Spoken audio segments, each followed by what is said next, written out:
आइए,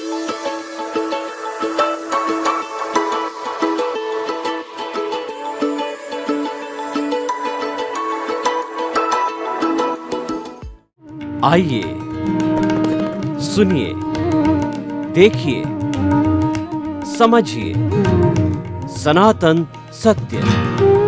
जैसी दृष्टि वैसी सृष्टि, दृष्टि विज्ञान। कुदरत, कुदरती रचना एवं कुदरत के कानून से शाश्वत सुख की प्राप्ति। जोधपुर के परम पूज्य महात्मा उपासक प्रोफेसर डॉक्टर सोहन राज तातेड़ के निर्देशन में सनातन सत्य। जैसी दृष्टि वैसी सृष्टि, दृष्टि विज्ञान।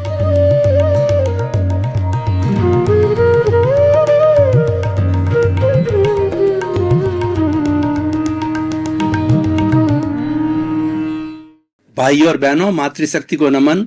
स्टूडियो में आपका हार्दिक स्वागत है, अभिनंदन है, सत्कार है।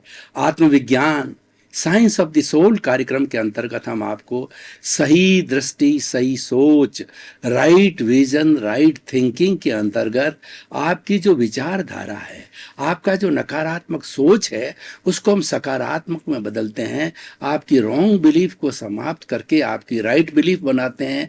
आपको सनातन सत्य देते हैं, आपको कुदरत का कानून बताते हैं, आपको अल्टीमेट ट्रुथ की बात बताते हैं। कुल मिलाकर के हमारा उद्देश्य है कि आपको एक अच्छा इंसान बनाना। अगर आप एक अच्छे इंसान बन जाते हैं तो आपका पारिवारिक जीवन और उसका आपका जो है औद्योगिक जीवन और आप जिस क्षेत्र में काम करते हो वह बहुत ही सुंदर बन सकता है। और ये सारा कार्य हम नए नए एपिसोड्स के माध्यम से करते हैं। आज का हमारा बहुत सुंदर एपिसोड है दृश्य जगत का यथार्थ। भाई और बहनों, दृश्य जगत किसे कहते हैं? जो जगत हम पांचों इंद्रियों से देखते हैं, खास तौर से आंखों से जिस जगत को हम देखते हैं वो दृश्य जगत कहलाता है। यानी दिखाई देने वाला जगत, हमारे सामने जो जगत है वो दृश्य जगत कहलाता है। इसको लौकिक जगत भी कह सकते हैं, इसको व्यवहार जगत भी कह सकते हैं, और इसको जो है हमारा आदान प्रदान करने का जगत भी कहा जाता है। मनुष्य एक सामाजिक प्राणी है, वह अकेला नहीं जी सकता। मनुष्यों के समाज को समाज कहा जा सकता है। पशुओं का भी समाज होता है, उसको समझ कहते हैं। उसमें केवल मात्रा नहीं होती है, एक मात्रा का अंतर है। उनका भी समूह होता है, पक्षियों का भी समूह होता है, वह उसका परिवार होता है, वह उसका समाज होता है। आपने देखा होगा कि कुर्जों इत्यादि कुछ ऐसे विदेशी जो पक्षी है जो कि हमारे हिंदुस्तान के अंदर जो गर्मी के दिनों के अंदर आते हैं, तो वे जब अभ्यारण्य में आते हैं, चाहे भरतपुर का हो, चाहे चाल छापर का हो, चाहे और कहीं का हो, अभ्यारण्य के अंदर जब आते हैं उनकी जगह और उनका समय निश्चित होता है आने का, तो उस समय वो एक लाइन के अंदर चलते हैं, यानी अनुशासनबद्ध चलते हैं। वह भी एक समाज का रूप है, वह भी एक परिवार का रूप है। इस तरीके से मनुष्य अकेला नहीं रह सकता है, इसीलिए उसको दृश्य जगत की आवश्यकता होती है।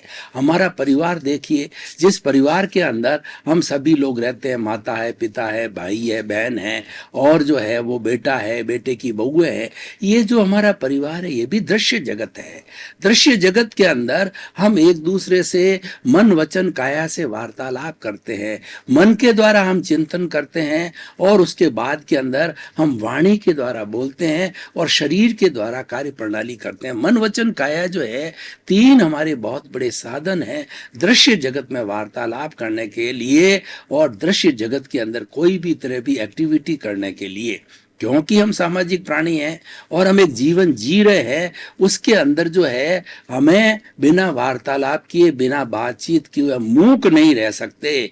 हम मौन नहीं, हर क्षण मौन नहीं रह सकते। कुछ समय के लिए मौन रह सकते हैं, लेकिन हर क्षण मौन नहीं रह सकते हैं।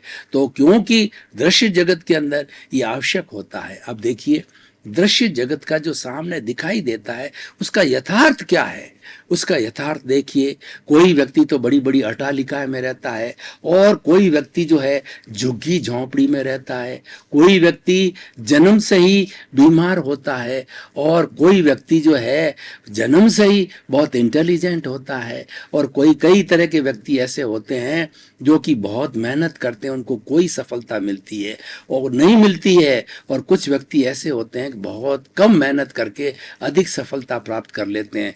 कोई मोटे होते हैं, कोई पतले होते हैं, कोई निरोगी होते हैं और कोई बीमार होते हैं और कईयों को जो है बहुत ही कम मेहनत करके बहुत अच्छा जॉब मिल जाता है और कई बहुत परिश्रम करते हैं फिर भी उनको सफलता या अच्छा जॉब नहीं मिलता। यानी इस दृश्य जगत के अंदर विविधता है, इस विविधता का नाम ही दृश्य जगत है।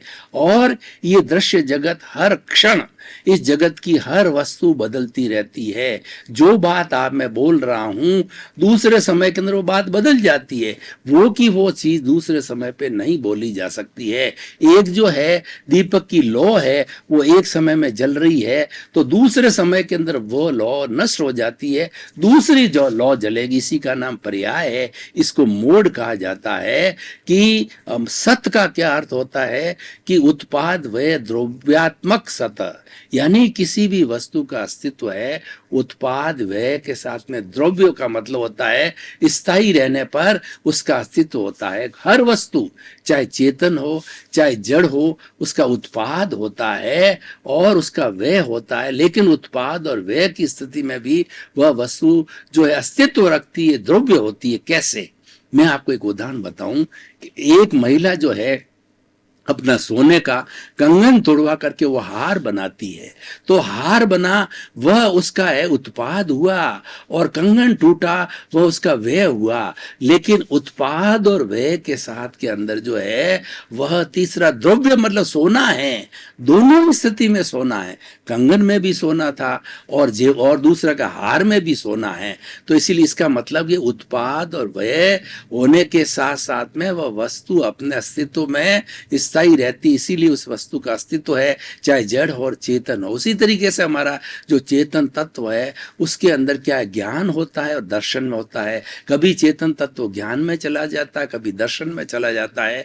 तो जब ज्ञान के अंदर जाता है तो ज्ञान का उत्पाद है और दर्शन का व्यय है, और जब दर्शन में आता है तो ये दर्शन का उत्पाद है और ज्ञान का व्यय है। इन दोनों के होने के कारण इसके मोड्स बदलते हैं, पर्याय बदलते हैं, तभी उस चेतन तत्व का जो है अस्तित्व रहता है। चाहे वो चेतन तत्व शरीर में मौजूद हो, चाहे मोक्षगामी अवस्था जिसमें अशरीरी हो जाता है, तो भी उसके अस्तित्व के लिए उसके अंदर जो है ज्ञान और दर्शन दोनों होना जरूरी है। इसीलिए चेतन के लिए कहा गया उपयोग लक्षणों जीव, जिसका लक्षण जो है उपयोग हो। उपयोग कौन सा? ज्ञान और दर्शन जिसका लक्षण हो वह जीव कहलाता है। असंख्य चेतनामय परमाणुओं के पिंड को चेतन कहा जाता है और चेतन के अंदर क्या होता है, फीलिंग्स होता है और ग्रोथ होती है, प्रजनन होता है, सुख दुख की अनुभूति होती है, जो जड़ में नहीं होता है। और जड़ में क्या होता है कि जड़ के अंदर वर्ण होता है, गंध होता है, रस होता है, स्पर्श होता है और गलन मिलन धर्मा है।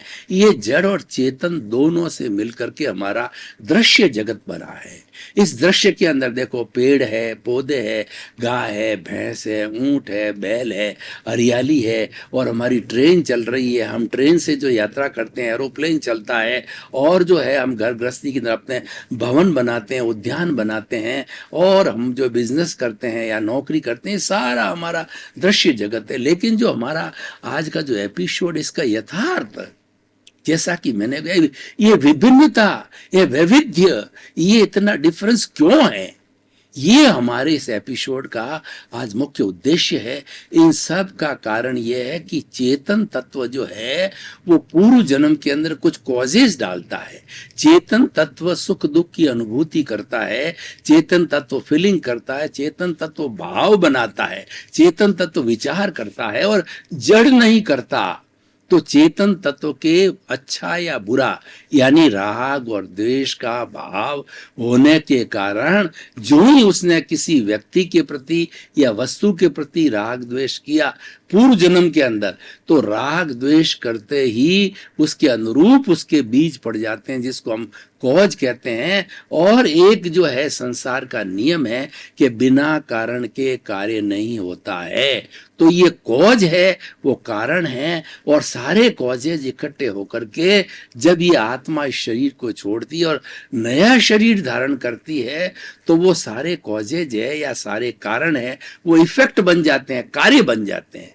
कॉज और इफेक्ट, कारण और कार्य। तो वो अगले जन्म के अंदर जितने यहाँ भाव किए थे, कि जैसे इसने भाव किया कि मुझे फला मेरी पत्नी मिले, फला के तरह के मेरे माता पिता मिले, फला मुझे बिजनेस मिले, और मैं जो है जीवन के अंदर बड़ा नेता बनूं, या जीवन में बड़ा डॉक्टर बनूं, या डॉक्टर, जैसी एम्बिशंस करता है, जैसी इच्छा करता है, जैसी प्रतिष्ठा करता है, जैसा भाव भाता है जन्म के अंदर, उसके अनुरूप उसके कॉजेज पड़ जाते हैं, अच्छे और बुरे, जिसको कि पुण्य और पाप कहते हैं। और वो कॉजेज जो है अगले जन्म के अंदर द्रव्य रूप में बदल जाते हैं। इस जन्म में तो भाव होते हैं, और जो ही उसने जो दूसरा जन्म धारण किया, तो वो भाव है द्रव्य के अंदर बदल जाते हैं। द्रव्य के लिए हम कहते हैं वो कर्म भी बोला जाता है। 8 तरह के जो द्रव्य कर्म हो जाते हैं, जिसको 148 तरह की प्रकृतियां होती है। और ये कर्म जो है ज्ञानावर्णीय, दर्शनावर्णीय, वेदनीय, मोहनीय, आयुष्य, नाम, गोत्र, अंतराय, 8 तरह के कर्म है, जिसकी 148 उत्तर प्रकृतियां हैं। मतलब इसका वर्गीकरण है, इसका क्लासिफिकेशन है।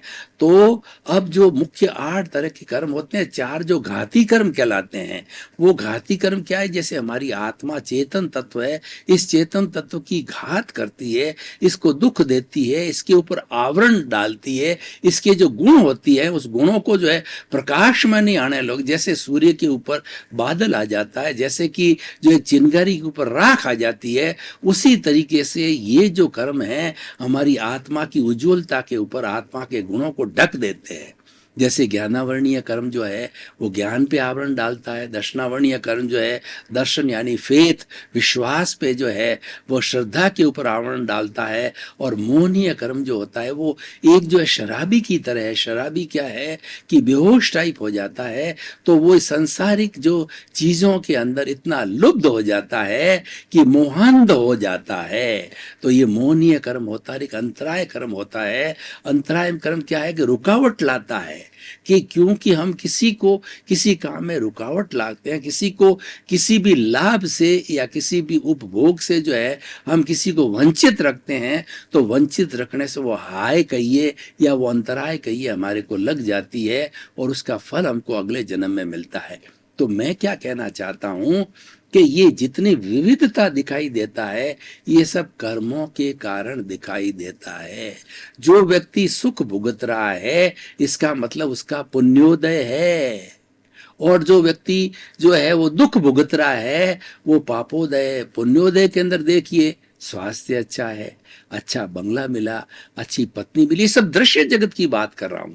अच्छे बेटे मिले, अच्छा धंधा मिला, अच्छा जॉब मिला, अच्छी पद मिला, अच्छी प्रतिष्ठा मिली, ये सारा पुण्योदय है। और एक व्यक्ति दूसरा देखिए कि पापोदय वाला जो है वह झुग्गी झोंपड़ी में रहता है, बीमार होता है, पैसे नहीं होते हैं, 2 जून की रोटी भी नहीं मिलता है, और आपस में कलह होती है, झगड़ा होता है, और अर्निंग के जो सोर्सेज नहीं होते हैं, आपस में लड़ते रहते हैं। ये सब क्या है?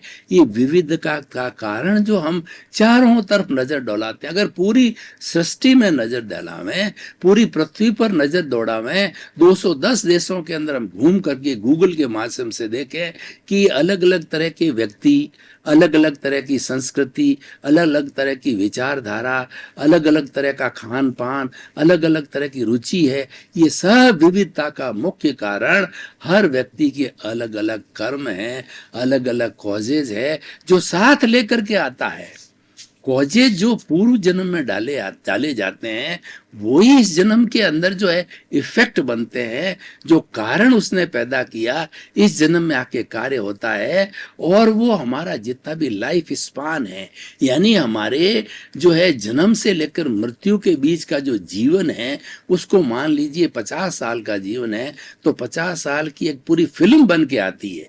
जैसे 3 घंटे की फिल्म होती है, उसके अंदर विलियन होता है, उसमें हीरो होता है, इसमें हीरोइन होती है, और वो अलग अलग उसके शॉट्स होते हैं, हीरो हीरोइन के बीच में प्रेम होता है, विलियन उसके अंदर बाधा डालता है, और सारी फिल्म 3 घंटे की हमारे सामने चलती है। तो ये 50 वर्ष का हमारा आयुष्य है, तो 50 वर्ष की फिल्म हम जन्म से लेकर के मृत्यु तक साथ आते हैं। वही माता, वही पिता, वही बेटे, वही धंधा और वही परिवार, पूरा 50 साल का जो लेखा जोखा हम साथ में लेकर के आते हैं। हर एक का अपना अपना जो है, जो जगत लेकर के, जो दृश्य जगत हर एक का अपना अपना होता है, वो साथ में लेके आता है। और जड़ है वो उसका जो है निमित्त बनता है। देखिए, उपादान का तो होता है चेतन का, और क्यों कॉज चेतन डालता है, जड़ कॉज नहीं डालता है, और उन सब में काम आने वाला है वो जड़ है। तो जड़ हमारा निमित्त है, और जो उपादान हमारे भाव है, हमारी प्रतिष्ठा है, हमारे विचार है, हमारा कारण है, हमारा कॉज है, हमारी एम्बिशंस है, जो कि हमने पूर्व में डाली थी और इस जन्म में परिणति होती है। उस परिणति को एज इट इज हमें भोगना पड़ता है, उसमें हमारी स्वतंत्रता नहीं है। स्वतंत्रता किसमें है? देखिए, ये जो कुछ भी फिल्म 50 साल की जो मैंने बताई, दृश्य जगत बताया, ये तो हो रहा है, ये आपका पुरुषार्थ नहीं है। आपका पुरुषार्थ तो पिछले जन्म में था कि आप कैसे कॉज डालते, पुण्य के कॉज डालते या पाप के कॉज डालते। पुण्य के डाला जब पुण्य मिला, पाप के डाला तब पाप का जो भाव किया, तो यह इस जन्म के अंदर पाप मिला। ये तो आपका कॉज एंड इफेक्ट हुआ, ये तो हो रहा है, और ये तो उदय भाव है, जिसको कि क्या प्रारब्ध कहा जाता गीता भाषा के अंदर। ये उदय भाव है, जीवन भर चलता है, प्रारब्ध चलता है। तो प्रश्न ये, तो दृश्य जग जो है सारा प्रारब्ध है, दृश्य जगत सब उदय काल है। तो प्रश्न ये है कि हम पुनर्जन्म में विश्वास करते हैं। हमारी आत्मा का और कर्मों का आदि अंत कहीं नहीं है, जब तक कि दोनों डिसोशिएट नहीं हो जाते हैं, दोनों 100% अलग नहीं हो जाते।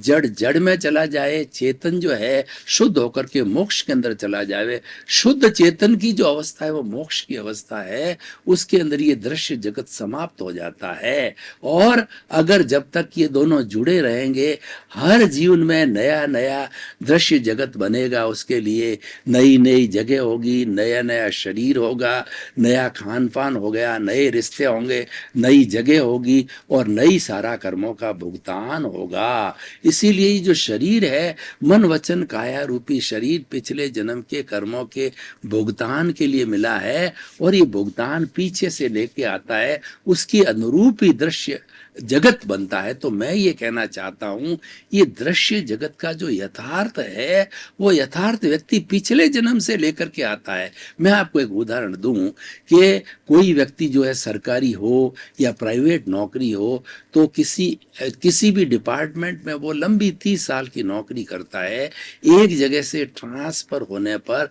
दूसरे जगह पर जाने पर उसको लास्ट पे सर्टिफिकेट मिलता है कि भाई तुम्हारी तनख्वाह इतनी इतनी है। वो लास्ट पर पे सर्टिफिकेट LPC लेकर के, और नए स्थान के ऊपर, डिपार्टमेंट वही होता है, स्थान बदलता है, नया स्थान पे आने पर उसके अनुरूप उसको वेतन मिलता है। उसी तरीके से हम जो करके आए हैं उसके अनुरूप जो है हमें परिणाम मिलते हैं। तो ये जीवन एक परिणाम है।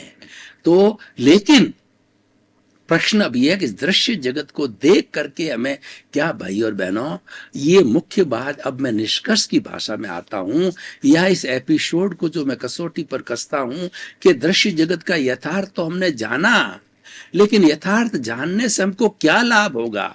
हमको लाभ ये होगा कि अगर हमारा यथार्थ जगत अच्छा चल रहा है, अगर हमारा पुण्योदय है और सब काम अप टू डेट हो रहा है, हमें कोई कष्ट नहीं, कोई तकलीफ नहीं, हम आनंद में हैं, हम प्रेम के अंदर हैं, और जो है हमारे भीतर प्रसन्नता के भाव है, जब तो कोई बात है ही नहीं है। लेकिन हम जीवन में बहुत परेशान रहते हैं, बहुत तकलीफ में रहते हैं, बहुत दुख में रहते हैं, बहुत कलह में रहते हैं।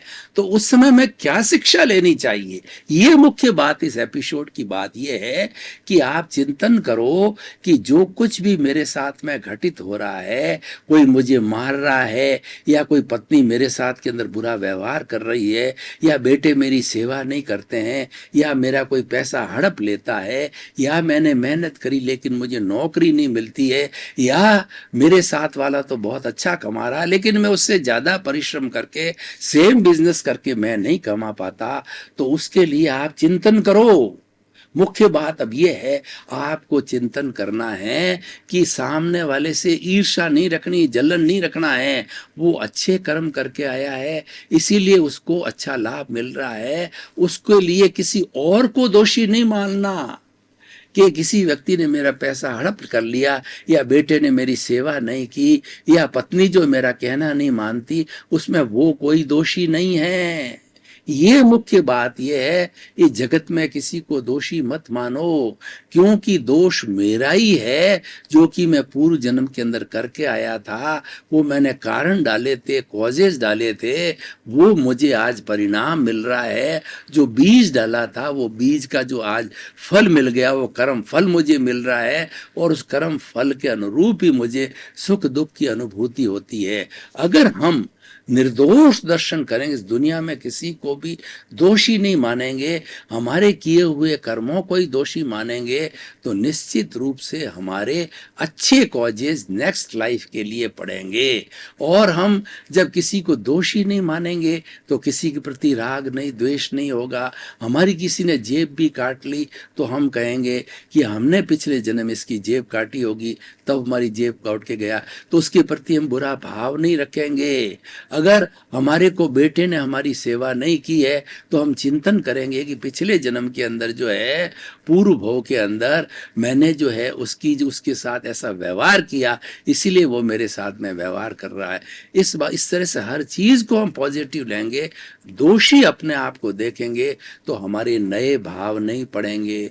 और नए भाव जब नहीं पड़ेंगे तो अगला जीवन जो है हमारा बहुत अच्छा। अगर बिल्कुल भाव नहीं पड़े तो कुछ ही जन्मों में हम मुक्ति को जा सकते हैं। नया राग द्वेष पैदा नहीं होता है, और जो राग द्वेष ऑलरेडी इकट्ठा हुआ होता है वो इस जन्म के अंदर भुगत लिया जाता है। और बिना राग द्वेष किए हम अगले 2-3 जन्मों के अंदर जो पूर्व जन्मों का जो हमारा राग द्वेष रूपी कार्बन शरीर, लिंग शरीर, कॉजल बॉडी इकट्ठी हुई होती है, उसको हम धो देते हैं, नए कॉजेज नहीं डालते हैं। अगर हम ज्ञान को हाजिर रखते हैं, अगर हम अंतरात्मा बन गए होते हैं, जीवन के अंदर यथार्थ क्या है उस जीवन के अंदर ये कहना चाहते हैं कि इस दृश्य जगत का यथार्थ जानना चाहते हो तो आप ज्ञान लो, ज्ञानी को ढूंढो और उस ज्ञानी से ज्ञान लो। वो आपको ज्ञान देगा, वो सच्चा आत्मविज्ञान देगा। हमारा आत्मविज्ञान आपको ज्ञान देता है, आपकी प्रज्ञा जागृत करता है और आपको बताता है कि आप तो करने वाला तो शरीर है और भोगने वाला शरीर है। भेद विज्ञान करवाता है कि आप तो ज्ञाता हो, आपका स्वरूप है, वो ज्ञाता है, ये दृष्टा है, वो बिल्कुल अलग है। तुम अलग हो और ये भोगने वाला अलग है। भेद रेखा पैदा करता है, वो चीरा फाड़ा करके 2 विभाग बना देता है कि इस जड़ रूपी शरीर के अंदर तुम पड़ोसी के रूप में रह रहे हो। तो चेतन पड़ोसी है और एक जड़ पड़ोसी है। जड़ पड़ोसी ये सोहन राज का शरीर है और जो चेतन पड़ोसी है ये सोहन राज की शुद्ध आत्मा है जो कि मुक्ति में जाने वाली है, जिसका अस्तित्व मोक्ष है। तो ये भेद विज्ञान करना, इस दृश्य जगत के यथार्थ से शिक्षा लेना है। मैंने सारी इतनी बात क्यों की है कि आप इस जीवन के अंदर शिक्षा लो, इस जीवन के अंदर ज्ञान लो, क्योंकि आपके पास में विकसित बुद्धि है, विकसित मन है, विकसित इंद्रियां हैं, विकसित प्रज्ञा है और विकसित चित्त है। सब चीजें विकसित है। तो आप उसको ज्ञान लेकर के निज स्वरूप में आप स्थिर हो जाओ। और आपने बुद्धि का दुरुपयोग किया तो आपका अहंकार तो आपके भीतर भरा पड़ा है, वो फुफकारने लग जाएगा। उस अहंकार का जो वॉल्यूम है वो घटना चाहिए, वो और बढ़ जाएगा और बढ़ेगा। इसका मतलब जन्म जन्मांतर के अंदर और आप गोते लगाते रहोगे तो जन्म जन्मांतर का अंत करना है। अगर आपके नेक्स्ट जो बर्थ्स को, नंबर ऑफ दी बर्थ्स को घटाना है तो आप ज्ञान लो, आत्मविज्ञान हमसे प्राप्त करो। आत्मविज्ञान आपको यही ज्ञान करता है, आपको 5 आज्ञा देता है और 5 आज्ञा में रहने से जो है आपका ज्ञान हाजिर रहता है। आपकी भाई और बहनों, आपका बहुत बहुत धन्यवाद। आप आत्मविज्ञान कार्यक्रम रोज देखते रहिए और कोई भी आपकी, निश्चित रूप से जब ये कार्यक्रम देखोगे तो आपकी जिज्ञासा जागृत होगी, प्रश्न जागृत होंगे और जिज्ञासा जागृत होनी चाहिए। जिज्ञासा जागृत होने से ही हमारे ज्ञान का विकास होता है। वो जिज्ञासा आपको हमने जो स्क्रीन के हमारा ईमेल, वेबसाइट और मोबाइल ऐप दे रखा है उस पर आप डाल सकते हो और हमारे पास जिज्ञासा आ रही है और उसका बराबर समाधान जा रहा है। तो इसी क्रम में आपका जीवन आनंदमय हो, मंगलमय हो, आपके प्रति शुभ भावना।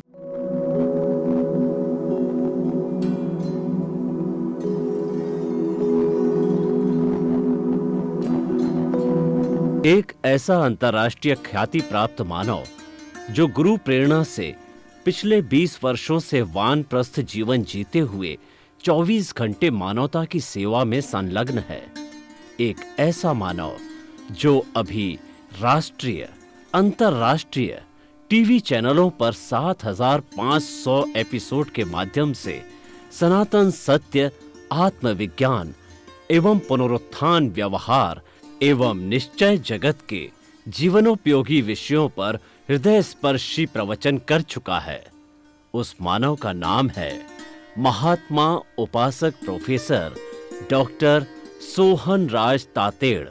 प्रोफेसर तातेड़ द्वारा योग, दर्शन, शिक्षा विषयों पर रचित पीएचडी स्तर के 250 शोध ग्रंथ भारत के 100 प्रतिष्ठित विश्वविद्यालयों में शोधार्थी पढ़ रहे हैं तथा वे सभी शोध ग्रंथ वहां की सेंट्रल लाइब्रेरियों में उपलब्ध हैं। महात्मा सोहन राज ने अभी तक हजारों स्कूलों, कॉलेजों, विश्वविद्यालयों एवं संस्थाओं में सेमिनार, वर्कशॉप, कैंप लगाकर लाखों विद्यार्थियों को योग, दर्शन, शिक्षा का प्रशिक्षण देकर उन्हें सुसंस्कारित किया। डॉक्टर तातेड़ ने भारतीय संस्कृति उत्थान के 4000 से अधिक समसामयिक विषयों पर आर्टिकल लिखकर ऑनलाइन जर्नल, पत्रिकाओं, वेबसाइट्स पर प्रकाशित किया, जिसका उपयोग लाखों पाठक कर रहे हैं। उपासक तातेड़ के 5000 से अधिक आज का सुविचार, आज का शुभ संदेश, आज का मंगल भावना योग आदि चिंतन websites, Twitter, blogger, Facebook, YouTube माध्यमों से लाखों लोग अपना जीवन निर्माण कर रहे हैं। मानवता के मसीहा ऐसे महामानव महात्मा सोहन राज तातेड़ के प्रोफाइल को अभी तक विश्व के 20 लाख दर्शक यूट्यूब पर, 12 लाख गूगल पर एवं लाखों दर्शक फेसबुक, ब्लॉगर, ट्विटर और इंस्टाग्राम पर देख चुके हैं।